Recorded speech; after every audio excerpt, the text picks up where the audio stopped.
Hello everyone, good morning, नमस्ते और आप सभी को मैरी क्रिसमस मेरी छोटी सी फैमिली की तरफ से। अभी हो रहा है मॉर्निंग का टाइम और मैं अपना दिन का शुरुआत माता रानी से स्टार्ट कर रही हूँ।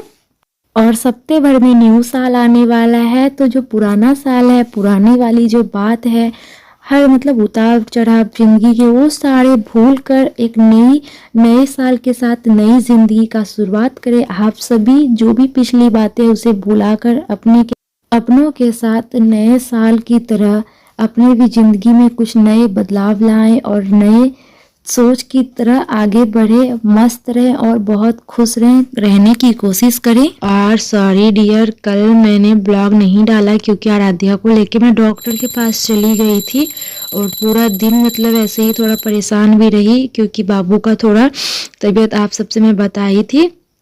तबीयत तो क्या है ना कि थोड़ा सा बुखार उतरता था फिर चढ़ जाता था, ऐसे ही मतलब हो रहा था। तो फिर ना मैं एक जगह से डॉक्टर से दिखाई थी, फिर दूसरी जगह लेके गई, फिलहाल वहां से मैं लेके आई हूँ, तो अभी ठीक है बाबू।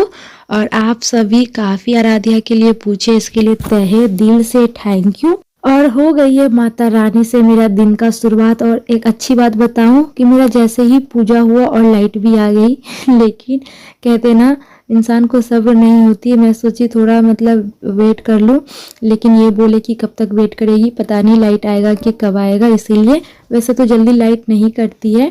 और आज नाश्ते में मैंने बनाया है गेहूं के आटे की रोटी और मक्के की आटे की रोटी, और यहाँ पे ये पोए की साग है, चना दाल डाल के जो बना हुआ है। तो ये जो है ना मक्के की रोटी, सच बताओ तो मुझे बिल्कुल भी बनाने नहीं आती है, ये मेरी सासू माँ बनाई है।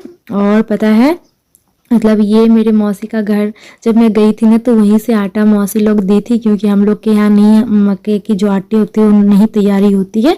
तो अब मौसी के यहाँ जब भी जाती हूँ ना तो वो लोग के इधर ये आटा है ना मतलब बहुत वो लोग करते हैं ये आटा तैयारी, हमारे घर नहीं होता है। तो जब भी मैं मौसी के यहाँ जाऊँगी या मम्मी के पास जाती हूँ ना तो फिर मम्मी मुझे दे देती है मक्के की आटा, जिसकी रोटी इनको बहुत पसंद है। पहले मुझे उतना पसंद नहीं था लेकिन मुझे भी बहुत बहुत पसंद अब आती है। तो बस मक्के की रोटी मम्मी बनाई और मैं बनाई थी रोटी और सब्जी। तो पोहे का जो साग है ना उसके साथ चना दाल डाल के इतना टेस्टी लगता है ना, तो वो भी बहुत अच्छा लगता है। तो बस मैं वही बनाई थी आज के नाश्ते में। और फिर अभी हो रहा है दोपहर का टाइम, कुछ कपड़े थे मैं छत पर डाल के आ गई हूँ। अभी मैं बना रही हूँ पनीर और मटर पनीर की सब्जी, और एक तरफ मैं चावल चढ़ा दी हूँ। तो आप लोग कहते हैं ना कि दीदी आप तो चावल की सब मतलब चावल जो है ना कुकर में क्यों नहीं बनाते हो। हमारे घर चावल कुकर वाला किसी को भी पसंद नहीं है, इसीलिए मैं इसी में बनाती हूँ, पतीले में। थोड़ा टाइम तो लगता है लेकिन पतीले में ही बनाती हूँ। मेरा भी है मन कि मैं कुकर में बनाऊँ, लेकिन जब कोई खाएंगे ही नहीं तो ऐसा बनाने से कोई फ़ायदा नहीं है ना डियर। तो जो ये फिल्टर वाली पानी होती है ना तो उस पानी में चावल के साथ डाल देती हूँ, तुरंत पानी और चावल साथ ही चढ़ा देती हूँ, तो फिर बहुत अच्छे से बन जाता है। और इधर ना मैं मसाला तैयार कर रही हूँ जो पनीर का है, मटर पनीर के लिए मसाला भून रही थी। एक तरफ मेरा चावल हो रहा है। और आपने एक मेरे रूम में पायदान देखा होगा, तो मेरी बड़ी सासू माँ है ना, बड़ी मामी सासू माँ वही बना दी, क्योंकि मेरा जो रूम वाला पायदान था ना इतना बेकार हो गया था, वो पूरा एकदम फट सा गया था। तो फिर मुझे पता भी नहीं था कि मेरे रूम के लिए मतलब बन रहा है कुछ तो फिर बाद में जब मुझे मतलब लेके आई ना तो फिर मुझे बहुत पसंद भी आया। मैंने आप लोगों से शायद दिखाया, आप लोग देखे होंगे।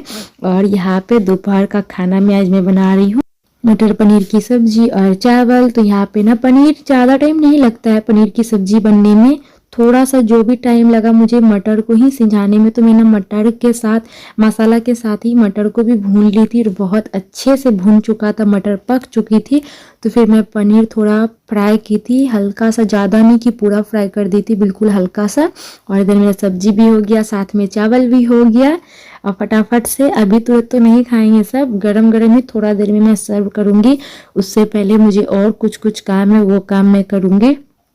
तो मैं ना आराध्या को जब कल डॉक्टर के यहाँ लेके गई थी, वहाँ से आने के बाद अभी थोड़ा सा ठीक है, उसकी जो तबीयत में ना सुधार है, काफ़ी तेज़ से वो सांस ले रही थी, तो इसीलिए मुझे अच्छा नहीं लग रहा था। तो मैं सोची पहले इसको डॉक्टर के पास से दिखा आती हूँ, क्योंकि मैं ना उससे पहले भी दिखाई, लेकिन वहाँ से ना कोई फ़र्क नहीं होता है। एक होते हैं ना कि कोई डॉक्टर के पास जाने के बाद मतलब उतना जो है ना बच्चे को वो दवाई नहीं लगती, और फिर किसी और डॉक्टर के पास जाओ ना तो वो दवाई तुरंत लग जाती है। तो बस वैसे ही आराध्या को सूट नहीं हो रहा था पहले वाला, तो फिर मैं दूसरे डॉक्टर के पास लेके गई। और फिलहाल में अभी बाबू जो है ना मेरी डॉल, वो अभी थोड़ा ठीक है।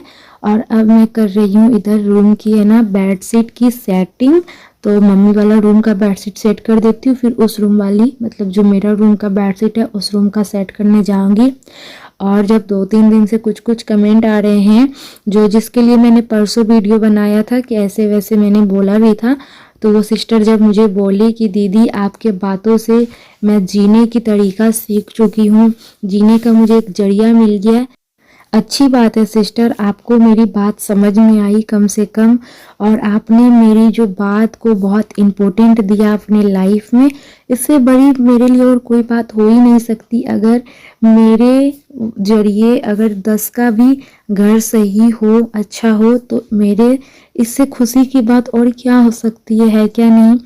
तो आप सब कहते हैं ना कि दीदी रोज रोज एक ही काम मैं करती हूँ, आप क्या ऐसे सारे हाउसवाइफ एक ही काम करते हैं?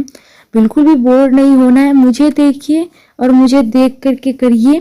काम तो अपनी जगह है डियर, क्योंकि आप अपने घर को नहीं संवारिएगा सजाइएगा तो फिर कौन आपका घर को सजाएगा संवारेगा? क्योंकि एक औरत जो कर सकती है अपने घर के लिए वो और कोई नहीं कर सकता है। तो फिर आप हिम्मत मत हारिए, घर को बस अपना समझिए कि ये मेरा घर है। भले कोई आपको जलील करे, कुछ भी करे, बस अपना जो मन है ना वो मन का सुनिए, अपना दिल का सुनिए और बस आगे बढ़िए, खुश रहिए, मस्त रहिए। बाकी बात किसी और की बातों पे अगर आप ध्यान देंगे ना तो क्या होगा कि आपका दिमाग एक जगह ही अटका रहेगा और सोच सोच के परेशान होंगे बिना फालतू का, बिना फिजूल का। एक ही बात को सोच सोच के परेशान होने से अच्छा है कि जो दिल कहता है वो करिए और मस्त रहिए एकदम। काम तो अपनी जगह है ना।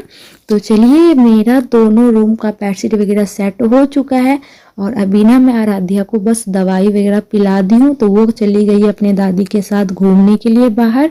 मम्मी के साथ मैं भेजी हूँ ताकि मैं ना बाकी के काम कर सकूं। और अभी ना थोड़ा तबीयत खराब होने की वजह से ना बाबू का, तो वो चिड़चिड़ापन सा उसको हो गया है, मतलब बहुत जिद्दी जिद्दी सा कर रही है, तो मुझे संभालना थोड़ा मुश्किल हो रहा है। इसीलिए मैं सोची कि अपने काम कर लेती हूँ, तब तक वो थोड़ा बाहर से घूम कर आ जाएगी। तो भेज दी हूँ और अभी ना मैं लग गई हूँ किचन वगैरह का साफ सफाई करने के लिए।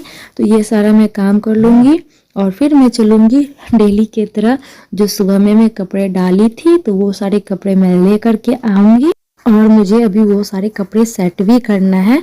तो पहले मैं कर लेती हूँ डेली के तरह किचन की सफाई। तो मेरे किचन का सफाई हो चुका है और अभी ना शाम का टाइम हो गया है ना, तो खाना खाने के बाद ना अजीब सा फील होने लगता है। बहुत ज़्यादा ठंड लग रही थी मुझे, तो मैं स्वेटर डाल ली थी।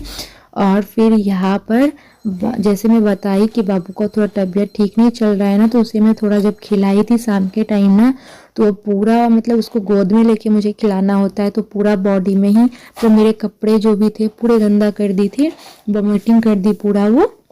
तो फिर मुझे ना अपने कपड़े चेंज करना पड़ा था। और कल जो मैं गई थी ना, तो ये रेड वाली साड़ी ही पहन करके गई थी, तो वो आज मैं धो दी हूँ, क्योंकि कल जब मैं डॉक्टर के पास गई थी बाबू को ले करके तो इसीलिए। और अभी भी फ़िलहाल तो मैं कपड़ा चेंज कर ली हूँ और उम्मीद करती हूँ आप सभी को आज का ब्लॉग अच्छा लगा होगा।